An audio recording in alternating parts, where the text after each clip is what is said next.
I'm going to do some of the videos for you.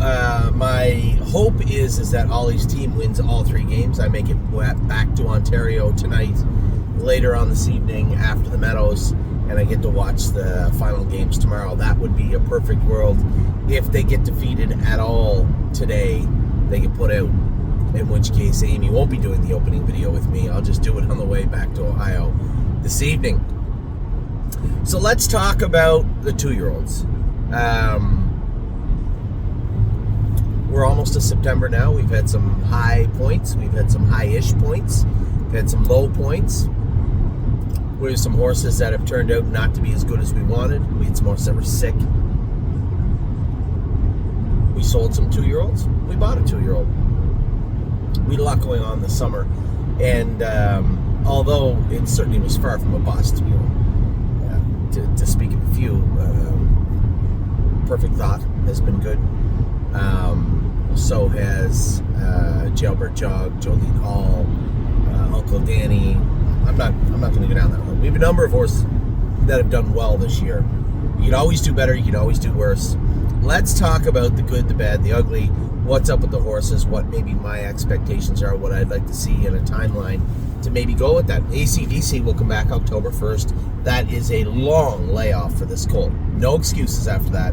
We're going to bring him back, train him back down. He's a horse that will start likely in the wintertime. And we'll see. Now, the reason every year I have a couple of clients that say, Anthony, why don't you just wait until the springtime? Well, there's a good reason for that. Because if they're not stake horses and you start them in the springtime when all the stake horses are back, not only are you going to be disappointed with their output, but you're not going to have an opportunity to do any good at all on the track, because the horses that are better than them are coming back to the same classes that they are in. So the realistic path would be first part of January, have them racing, race them a few times and assess. Are they good enough to be stake horse? If they are, maybe race them 2-3 times, turn them out. Let's say 4 times, turn them out, bring them back, and then race them in the, whether it be Pennsylvania, Ohio, Ontario, the grassroots or the gold type programs. It also gives us an ability to stake them appropriately. There's no good paying horses into a bunch of stuff and then getting them down to, even 56 for a pacer and seeing that maybe not stake caliber horse. There's nothing wrong with having a quality overnight horse, but there is something wrong if you've staked that horse to be much more, and that particular horse is not. So that gives us an opportunity to assess all the babies that we've turned out and brought back in, ACDC being one of those, Aunt Sarah being another one. I do want to give this filly lots of time. You're probably looking at mid-October for her, bring her back. We'll get a feel for how sound she is, how she feels. She had little aches and pains last year, but it was nothing serious. It was all maturity issues that she should be able to overcome with a decent layoff time. So we'll bring her back probably mid-October and start her back up. Blue Rare, that was a very fluid situation. We've talked about putting her in the sale last week. Maybe she was just going to be a grassroots, a middle-of-the-road contender in the grassroots program. Maybe she's more, maybe she's less. I don't know. And quite frankly, her situation is, as I said, a little more fluid than the others. There are still some question marks there. How would she finish off her year? How would she come back? I think in the here and now, her last race was actually pretty good. So I'd like to see what she can do after that. Capistrano Nights, I thought her qualifier was great for her to come back in, train down, qualify in 58 in 4, 58 and 2, whatever she did, with a 28 last quarter, 58 last half was lots. Especially when she wasn't 100%. She's still a little pinchy behind, like she had tweaked something. Her knees for sure are still open a bit. So the fact that we didn't tax her very hard as a rookie, I think and I hope will pay dividends for you old horsemen out there that are of the belief that, go slow at the start, manage them and try and get them into the 3-year-old season. That's exactly what we've done with Capistrano Nights. That's not a condescending tone. That isn't me saying I think you're wrong or whatever. I think that does fit a number of horses. And this particular horse, it definitely fits. So I want to see how Capistrano Nights comes back. I want to give her a good layoff. She's already shown she's talented enough, and I know you're like, wow, poor Diosa Della Donza has a qualifying mark. He has not made very much money, has not won any stake races, has been a factor and made mistakes and burned some money this year, and is quite a bit faster than Capistrano Nights. That's a fair statement. That's a fair statement. But all of that can change in a very short period of time for both fillies. And in this regard, when it comes to Capistrano Nights, I'm probably going to give her plenty of time to fill it, because I know that there is a maturity component there, and that will take some time. Cherry's Girl. Geez, I'm trying to look at Cherry's Girl and say she didn't train down the greatest, then got to the races and looked great right away, and then was kind of flat for a few starts after that. Led one start, we put her on Lasix, that should be better, and then come back with a couple of poor outings, then come back the other day. Was she awesome? No, she wasn't awesome, but she was good. Tried 57, last quarter 29 seconds, coming off a very ordinary looking mile at the Poconos. No, that would be a disservice to the term ordinary. She raced poorly at the Poconos, and then came out with a pretty decent race the other day. So I was mildly happy with Cherry's Girl. She still has the Standardbred in Delaware. She still has the Sire Stakes Consolation in Pennsylvania. She still has Virginia Elimination and Final in Virginia. So 4 pretty decent races left for her that she should be I would think, a fairly significant contender in the rest of the season. So far from over, and I think she has every opportunity and an option to come back and be a real good filly. She possesses all the tools. What she does with those will be up to her. But let's finish off 2025 and see what we have after that. Degas, nice filly. Just a really nice filly in kind of a deeper division. I think the one day, now, don't quote me because I could be wrong, I think John Boutenchain, I was just kind of overhearing a conversation, and he said in all the divisions of trotting fillies, there was like 127 horses entered in Kentucky. That's from the Wildcat all the way to the top. That's a lot of horses. So, Degas trotted 56 a number of times, already taken a mark at 58. Just a nice filly. She's a very nice filly. She'll race coming off the virus. She's going to be a little flat, probably a little bit. She's coming off the virus and missing a couple of weeks. We'll see how she is coming into Monday's race. Who's driving her? Yannick Gingras is driving her, I believe. Right? I think so. We'll see how she races, but I think she, again, another filly, pretty deep pedigree, great attitude. I think she has every opportunity to be a pretty good horse for us. Diosa Della Donza, we just talked about. Disappointing, but disappointing this year, but she's got some growth and she's got some growing up to do. I don't feel her attitude is bad. The break was unfortunate the other day. She is in to go Tuesday at Northfield Park, I believe, where she should be fine. I would like to put a pretty decent mark on her, try and salvage what I can of her rookie season. Again, this is sipping on Sea Rock's sister, so worth quite a bit of money as a broodmare anyway. But at the same time, I would like to see her do a little bit more on the racetrack. No lameness issues to speak of. No real striking, glaring issues to deal with. She's just got to mature, grow up, and get moving. That's the main thing. Don't Ask Again has been a bit of a disappointment, but, as I say that, she trotted faster than Cherry's Girl ever did in her last start and looked good doing it. Now, that was her last start of the season. She already got a win, so there's no point in racing her again. Her stakes are over. She did not make the final. She's sitting like 13th or 15th. She's not going to make the Stallion Series final. What do we do with her moving forward?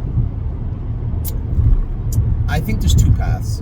We simply turn her out, hope she matures, bring her back, see what kind of horse we have. Option 1. Option 2, just put her up for sale. with the thought that she's just going to be exactly what she is right now, a contender in the Stallion Series, albeit a well-bred one. We all know what we have into her, what we paid for, but none of that matters now. What is the best course for us moving forward? And I can't say that it is an option 2, plan B. I can't say that it isn't. So we're going to have to think about that. First thing we're going to do, we are going to enter her in the Stallion Series final. Maybe some fillies don't go. I have no idea. We'll see. But I would say it's a long shot that she's going to get in. And at that point, that discussion inside our ranks should have already taken place and a formal opinion presented. Dune. I think she's the second best filly in Michigan that finished 5th in the final. She's got 3 more stake races left. Then her 2-year-old season is over. I think she does and has exhibited talent. All of those wins she has came on fair tracks. So right now she's still a pari-mutuel maiden. I think we turn her out, bring her back at Mohawk, where she was before, where James loved her and everybody loved her, and see what type of filly she is and she is not. She's a middle of the road, okay horse. Well, we have maiden races and condition claimers for her until her 3-year-old season starts in Michigan next year. But for right now, her rookie season is winding down. We'll turn her out, same as the other ones, let her mature, and bring her back in as she races until October. She'll have until January 1st off, probably around there. Emerald Tom, a lot going on with Emerald Tom. Right, a lot going on with him. I'm eager to get back to Ohio and train him this week. I want to see how he feels. I want to make sure he's healthy, first and foremost. I think that maybe his health has played a major role in his lackluster outings, his last 2 or 3 starts. And I think that he could be much, much better moving forward. But again,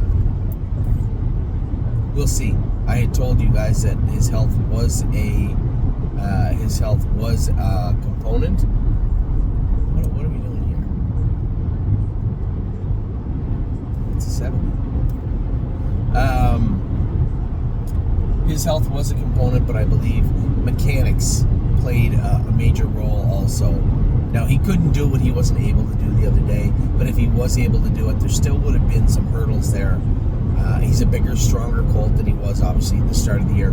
I would say of all the horses we have, he's put the most muscle on of any of them since the start of the year. So his body has changed, and I think we need to just tweak his mechanics, tweak his shoeing, tweak his gear, and I'm eager to start going with him, with those changes in place. Had to know he's going to have lots of time off. Bring him back. I think we're going to send him over to Ontario to train down, bigger track. I like the colt. How good is he? We'll find out soon enough. Hangar One, a lot of expectations. I didn't talk much about Hangar One the other day. He did go to Dr. Brown's. Dr. Brown found some stuff that he thinks will help Hangar One immensely. Now, the reason he used words like immensely is I painted the full picture for Dr. Brown as to what's up with Hangar One, where I'm coming from, where he's coming from, and the thoughts surrounding the colt. The more stress you take off a horse's plate like that, like Hangar, the more quiet they become. And I think that'll work. I think a quiet Hangar One is going to be a very effective Hangar One. But how do we get him to a place where he's comfortable? Well, he's a 2-year-old, so that's difficult to do because there may be a few ailments bothering him at the end of his 2-year-old season. But what I propose is he's out at Andy Rickard's farm right now. The reason being, it's training center. It's a private farm. It's very quiet. Andy has a tow gate, which Hangar isn't worried about the gate. The only reason I bring him in slow is so he doesn't get excited at the gate, as you saw what he did the other day. So Andy Rickard's going to put him on the tow gate. We'll train him up a little bit. We will qualify him at the Meadows. I don't know that he's allowed to qualify this coming Tuesday. Now it's 14 days So he raced. No, it's only been a week. Yeah, it's only been a week. So Hangar One, we will get him qualified, and then after that qualifier, we'll assess everything and decide what we're going to do with Hangar. I would like to put a 2-year-old mark on him. I would like to see him end his 2-year-old season, much like My Name's Wayne did. Win the race, got your ears up, take the harness off, out to the field you go. That would be an ideal situation for me regarding Hangar One. He's a fearless Peter. This guy's not going to stay with us. I just think he's one of these horses that is always going to look for a reason to not, right? To not do their work as well as they could.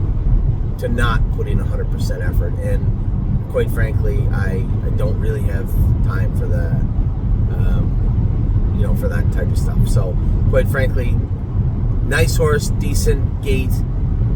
He'll be an overnight horse, and you'll see him pop up here and again over the next few years probably, but it won't be for us. He's fearless Peter, will be on his way out. Highest honors, somebody mentioned the other day thought he was tired. I'm sorry, I don't buy into that. He's tired stuff. The horse was absolutely tremendous 2 starts back. A fantastic race, 27 seconds on the end of it, closing up and his ears up, looked great, felt great, and then come back with probably one of the most lackluster performances you could ask for. And under scope, nothing was found. I guarantee you there's going to be something found in his blood. I'm just waiting for the blood work to come back now from highest honors, but you can be sure there's something there. In New York, he'll come back in. Just hopeful. I hope this turns into be a nice colt. Very well bred. This Kings County's brother. I liked his attitude. I liked his tenacity. He just didn't have it. He wasn't able to put it all together. He qualified like 2-2, I think. He just wasn't able to put it all together and advance as a racehorse as a 2-year-old. So we'll see how he is when he comes back. Jailbird Jog is one of the nicest 2-year-old trotting fillies. Had somebody say, Anthony, hold on. Tactical Mounds? Listen, Jailbird Jog would eviscerate Tactical Mounds as a 2-year-old. The great thing about Tactical Mounds is she was an extremely good 3 and 4-year-old and ended up being one of the best horses we ever had, if not the best horse. I would have to say she was, right? Not very many trotting females take marks sub 150. Not many. And she was most definitely one. So it would be actually hard for me not to give her a nod and say, nah, she was the best one. She's definitely in the conversation, and more than likely was our best horse, I would say. But at 2, put them together, both tactical landing fillies. She wanted no part of Jailbird Jog, I can tell you that. Now, what Jailbird Jog does at 3 will be up to Jailbird Jog. But it's just exciting to have another really talented trotting filly, and this is, our 2 horses by far. Well, Jailbird Jog is likely our best horse. Perfection Hanover, or Perfect Thought. I always get those 2 mixed up. Perfect Thought on the other side of that spectrum. On the other side of the gate was our best pacer for sure, and probably those 2 horses just kind of towered above everybody else in the 2-year-old realm at the stable. We had some that were very good. Uncle Danny turned, he's starting to put it all together again, and is going to be a very good horse for us. But a little different situation, a little different engine when you're talking about Jailbird Jog and even Perfect Thought as opposed to a number of the other quality horses that we have this year. J.K. Mega, what an addition this guy could be. I was going into last week's race with a completely open mind. We didn't pay a ton of money for him. There was potential there. I talked to Scott and Yannick after the sale. Both liked the horse. Both were happy with him. Always happy to do business with Mr. Katz. Nice guy. Alan is a really, really good guy, and we bought a number of horses off him, and he's one of those guys that sells a lot of horses and wants to see them go forward so that he can sell more horses in the future. And certainly this guy, I think, was a bit of a dark horse. It's hard to read into that line and get super excited. Wow, Anthony, 57 apiece, 30 seconds on the end of it. Alert the press. Not quite the same. When you watch the race, you can see quite a difference in J.K. Mega than what his line may may portray, let's say. So going to be a nice horse. I think we'll race him once more in the U.S. and then ship him to Canada, race him a couple of times there, maybe 3 times. I don't think he fits anything in the fall. I will go over the fall staking again. If there was like I think those late series are Ontario breds.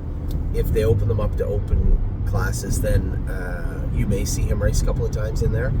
Because, man, I think he's got a ton of speed. He's a strong colt. Great attitude for stud. Love what I see in this guy. And I mean, maybe not enough yet to say, oh, the sky's the limit, but there's definitely a big engine under that hood. That's for sure.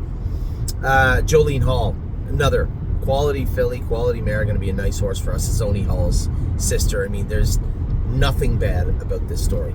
We didn't pay a lot for her. She can trot in 55. She's going to take a good mark. She still has that stake race on Monday. If she does well in that, she makes the final. But I believe the plan is to forego that final. Now, theoretically, race for less money, going for $20,000. In Delaware on Jug Week in the Buckeye. If she does well in there, she'll either race in the final of the Buckeye or the Buckeye Consolation. And after that, she can go to Corbin. Now, the thinking is this. We can race for 50 in Kentucky in the final, and there's no slam dunks there. That's a tough division. Or we can race her in the last Buckeye for 20, which she should do very well in. Make the Consolation for 50 or the Consolation B for 25, and then go to Corbin. And I think that's a better play, a better plan moving forward. We'll see. I guess it depends on what she does. If she goes out and obliterates on Monday and looks great, well, it's a different conversation if you had that. But if she continues to race the way she did, is a contender, even if she wins but doesn't win, or maybe the other divisions were just way faster, who knows? There's a lot of conversation to be had, and I really don't think we can truly solidify what we're doing with her until after Monday's race. Judy's Money, we know what we're doing with her. She fits she is the leader in the Stallion Series, and she will race in the Stallion Series. She's been tough all year and racing great all year. Kind of chewing at that leg a little bit, left hind. And it's been a chore to manage it. Michelle has done a great job working with her. Everybody has got their head on straight with Judy's Money and where we want to go and how we want to do it. But first and foremost, she is racing very, very good. Very good in the Stallion Series division. It was great again the other day. Leland Hanover will come back in. As I said to somebody the other day, I said, so what's your plan? I said, I'll ride that ship right to the bottom of the sea. If he doesn't turn out to be a good horse, if he doesn't turn out to be a quality animal, okay, I'll bite into that lemon. I will take it right squarely on the shoulders and say, listen, I thought he was a good horse. I still think he's a good horse. I think he's going to be a quality sophomore, but he's got to go out and do it. We're going to give him all the time in the world to mature. He's a June 11th foal. We turned him out. I'd like to give him a good rest, bring him back, train him down, and see what we have with Leland Hanover. But I just, with his gait, his breeding, his attitude, I just find it so hard to believe that he couldn't be a good horse. But there's nothing more I can do to make him do that. That's all on him now moving forward. So we'll see what happens with Leland Hanover in his sophomore season. Lifting Legend, it's been a quiet surprise. I told everybody the comparisons to the other little red guy, the Resolve horse that we had a few years ago, and there are some striking similarities. So I am eager to see how he finishes off this year, and I don't think there's any reason to move the colt. He's going to be a chunkier, bigger, stronger 3-year-old. What he does with that mass, what he does with that body will be up to him, but I like him. He's growing on me, and I can't wait to see what he's going to do throughout the rest of his rookie season into his sophomore season. Love Sensation, another well-bred Walner filly.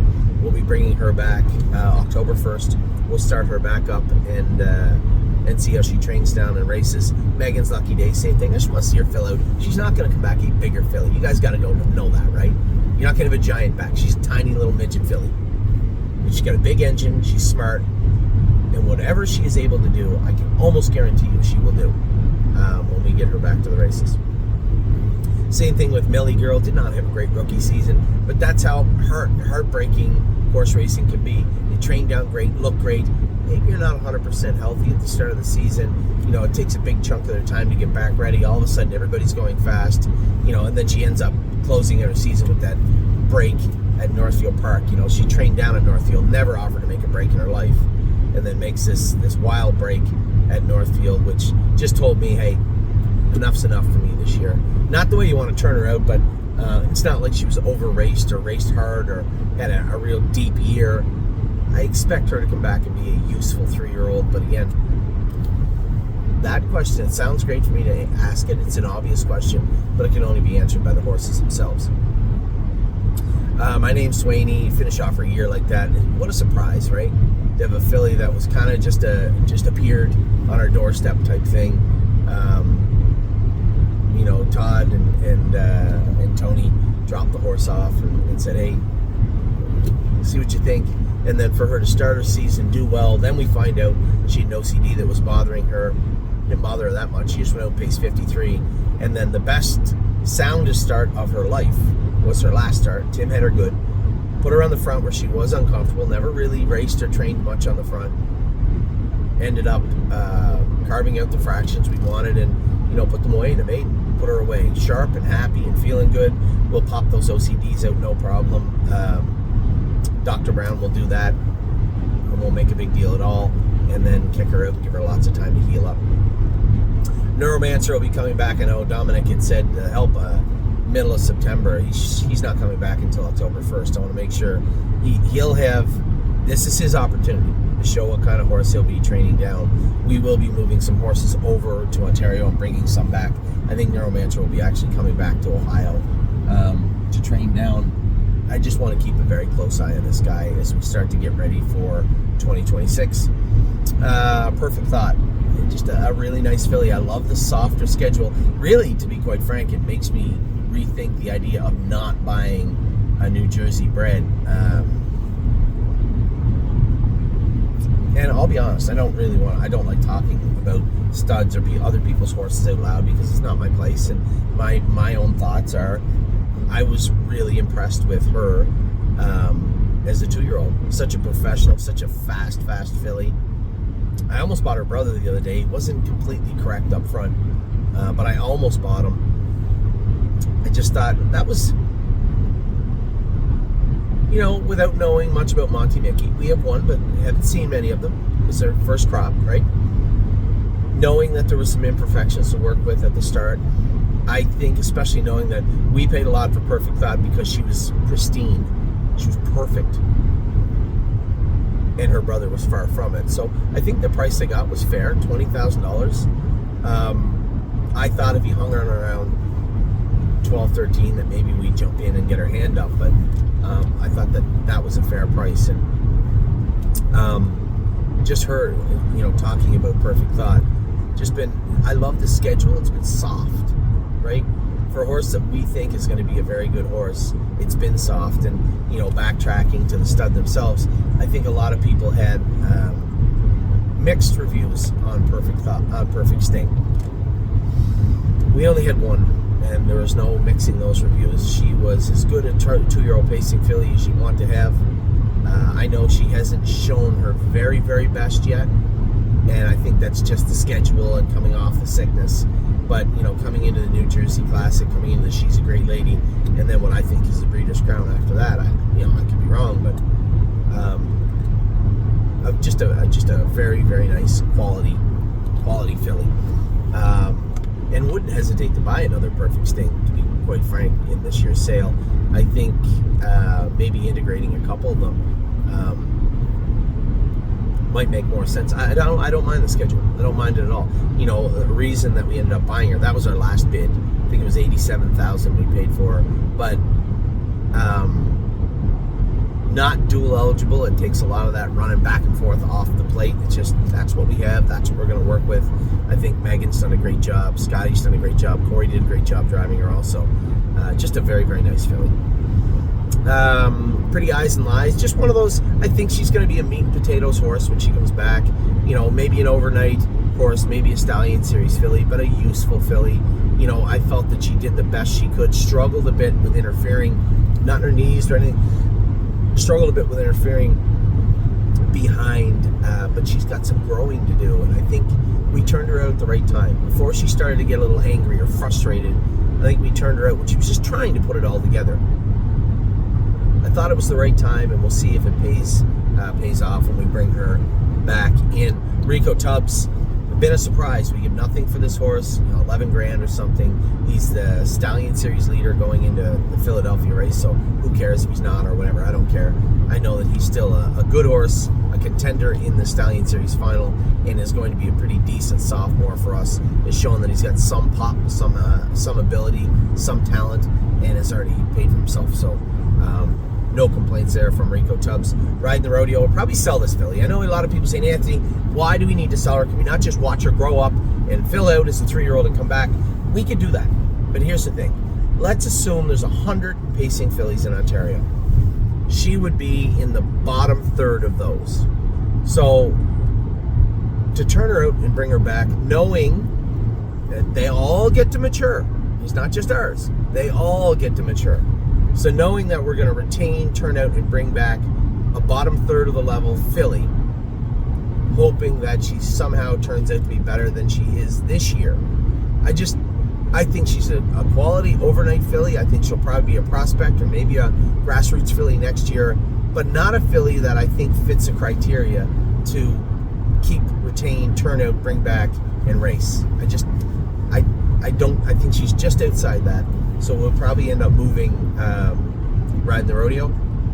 Rose Run Bobby, I have no idea about Rose Run Bobby. I don't know. I notice there's a lot more police on this highway than the other highway in Pennsylvania. I rarely see them. I've seen like 5 cops on this road. So if you're coming to the Meadows from Erie, beware. A lot of smokies out here. Rose Run Bobby, hope she does. Every so often we see a horse that just got a lot of raw talent, but they do got to put it together. That's not to say they will. But if they have the raw talent to put together, well, I'm more apt to wait and see. And that's exactly what we did with Rose Run Bobby.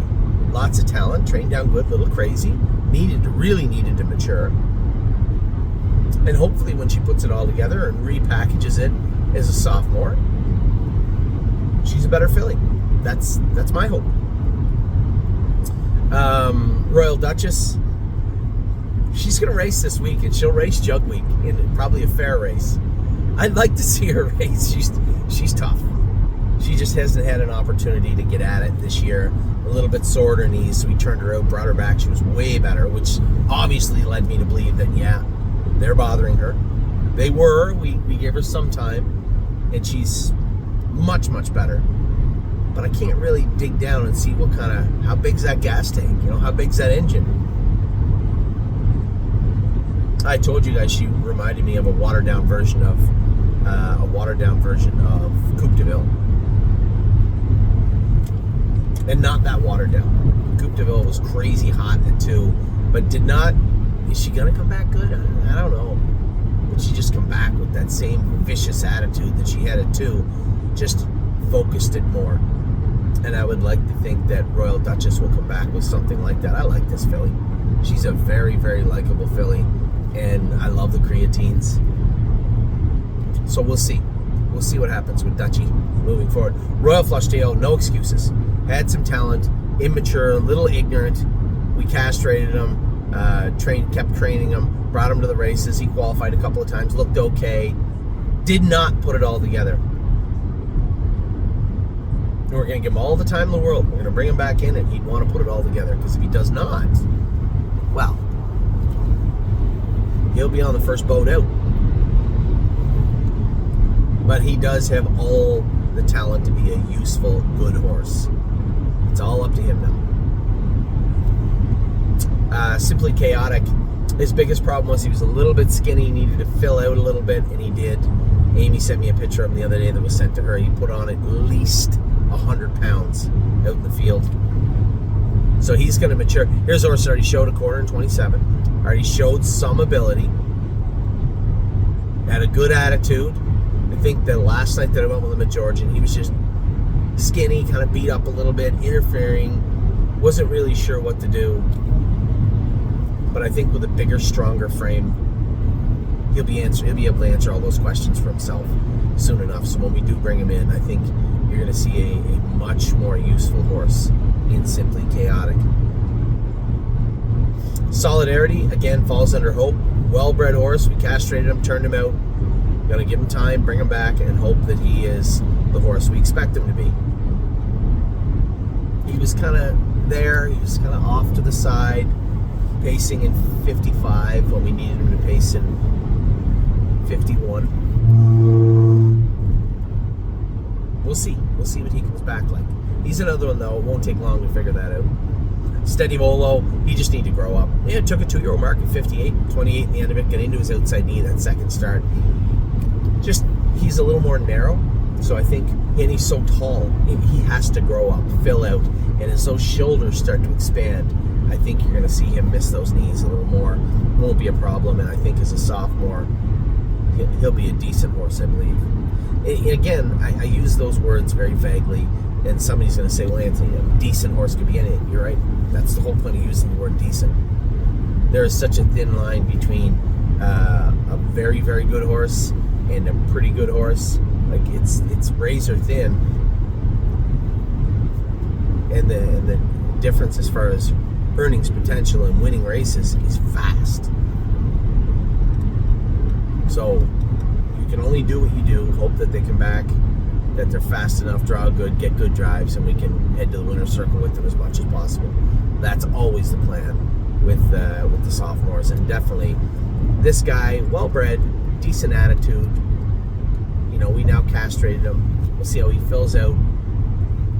I'm optimistic with Steady Volo. Steph's Hope, we're going to move her on. I like Steph. She tries hard. I can't make enough excuses for her. You need to be faster. That's the way it is. I like her. I think she's going to be, again, just a nice little racehorse. Somebody probably pay her into all the fairs next year. You'll have a nice little filly and then breed her. She's well-bred. I think everything will work out fine. She's just not for us. And Steph's Hope will be leaving. Sterling Hanover, big question marks there. His airway was a little vulnerable this year. We had to do some vet work on that.